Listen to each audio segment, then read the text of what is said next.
भोपाल में आयोजित समृद्ध एमएसएमई विकसित मध्य प्रदेश कार्यक्रम में मुख्यमंत्री डॉक्टर मोहन यादव ने नव वर्ष 2047 तक प्रदेश की 1 करोड़ पंजीकृत एमएसएमई इकाइयों का लक्ष्य घोषित किया।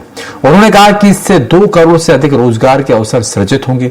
मुख्यमंत्री ने तकरीबन 900 एमएसएमई इकाइयों को 360 करोड़ रुपए की सहायता राशि सिंगल क्लिक के माध्यम से जारी की और उद्यमियों को भूमि आवंटन के आशय पत्र भी सौंपे गए।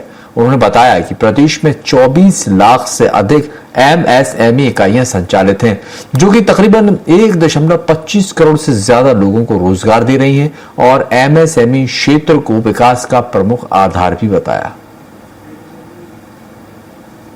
1 करोड़ पंजीकृत एमएसएमई इकाई मध्य प्रदेश में बनना चाहिए, इस टारगेट से हम आगे बढ़ रहे हैं। तो लघु उद्योग भारती के माध्यम से जिस प्रकार से समय मिल रहा है, मैं आपके माध्यम से, ये हमारी बहुत अच्छी इकाई है। मैं एक बार जोरदार तालियां आपके लिए भी लघु उद्योग भारती के माध्यम से सभी प्रकार के कामों को बढ़ावा देने के लिए। लेकिन स्टार्टअप की बात भी अगर नहीं बोलूंगा तो ज्यादती हो जाएगी। ऐसे में भारत के सूक्ष्म लघु मध्यम उद्योगों की विशालता का अंदाज इसी बात से लगाते हैं, जितने कई देशों की जनसंख्या नहीं है उससे ज्यादा तो हमारे कारखाने रोजगार दे रहे हैं। हमारे अपने बलबूते पर जो देश के दुनिया के सामने मौका आ रहा है। अगर मैं एमएसएमई इकाई की कृषि के बाद देश की जीडीपी का 30% और विनिर्माण इकाइयों में कुल योगदान अगर देखें तो 45% और भारत में कुल निर्यात का 40% से ज्यादा भाग एमएसएमई का है। ये वर्तमान में एमएसएमई के काम करने का अपना रिकॉर्ड है।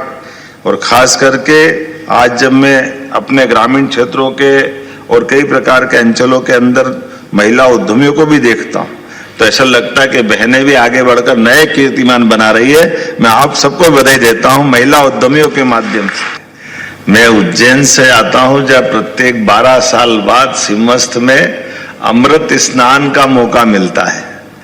मुझे लग रहा है कि ये देश का अमृत स्नान माननीय मोदी जी के नेतृत्व में हो रहा है। एक तरह से सभी क्षेत्रों में हमने पारस पत्थर नहीं देखा है, लेकिन हमारे देश के नेतृत्व के हाथों में वो यश तो देखा है। जहां जिस क्षेत्र में हाथ लगाते हैं वहां नया कीर्तिमान बनता है।